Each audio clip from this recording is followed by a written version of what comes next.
Hi everyone, for today's video, naana sad ay ani nagupit na sad ko og buhok ani ni ma'am. Kini day si ma'am, nagkontak ni siya sa mua, kay dugay ra pud ay na siyang giigang.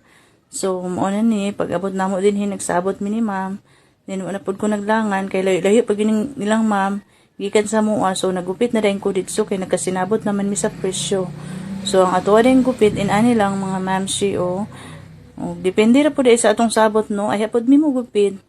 Magsabot yung dadaan, no? Kaya si ma'am, kay dugay ramang gid pud ni siyang gusto magpamubo sa iyang buhok, kay giigang na po siya bibi nga gamay, kang ibot da iyang buhok, so muning iyahan na gid siyang gipamubuan. So muna ni, naggupit na ko, inani rato ang gupit. So katong mga tagas na pud kay nga buhok, pwede ra pud nato siya straight nang sa abaga taman.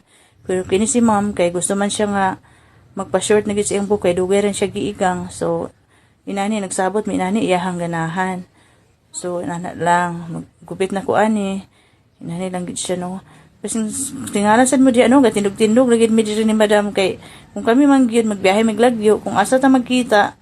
So, ni-meet up ra man ni si ma'am sa mua, wala man say bangko diring dapita. So, inani lang kita standing position na gid atong style. So, sin matingala mo nga kada gupit na inani ka murag in army na lang ba ang dating tungod kay kung asa man gud mi mo abot, basta murag plus kuha nang sa atong pamati, so diya na nang gid pud ta magupit no kay home service man sad gid mi kay ni silang ma'am kay ni tagbo ra man ni sa mua kay sudlonon ra daw ning ilaha, so muning diri na lang gid mi nagupit daplin sa kalsada niya na may kahoy nga dako landong ra man sad, okay ra gihapon nga diri na lang gid mi.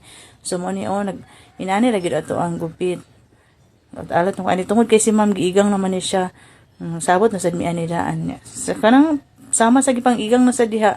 Ayun ninyo pud di inyong buhok nga ilabay ra, di ba? At least di masayang kini sa mua manawag kamura mo ang bayaran. Kami pa yung gupit sa inyong buhok, di ba? Free gupit na kami pa ang mubayad. Asa pa mo anak kaysa inyo rang ilabay inyong mga buhok. So ang atong mga gupit is magdepende ra pud ha sa kataason. Magsabot ta, depende ra sa atong sabot sa mga willing nga sad nga gusto magpagupit. So inani ra no. Humana ni si ma'am, ako ang gigupitan, inana lang porma sa gupit inig kahuman. Okay ra di gyapon, di ba? At least gwapa na si ma'am. Free gupit pa gid siya, so inana lang gid siya inana lang siya atong gupit. Sa mga gusto na siya magwapa sa tapos kamo pa ang mga kwarta PM na ko ninyo kay inani ra gid atong gupit mga mamsi di ba? Bagay ra kang ma'am. So muna na ako na naghihatag di ang buhok kay para mahikot na po dento siya, so inana lang no. Anto pa din na siyang tarungon para ma-plaster po siya sa luyo. So layo na to na siya. Nana gid ka simple ang ato ang gupit. So sa mga naka-decide na po di kanang gipang igang na i-PM na ko ninyo, di ba? Kaysa at least masayang inyong buhok. So inani lang itong live opinion, nagbayad na din ko kang ma'am kay humanaman ko naggupit sa iya ha. At least wala sayang, di ba? Maura to guys.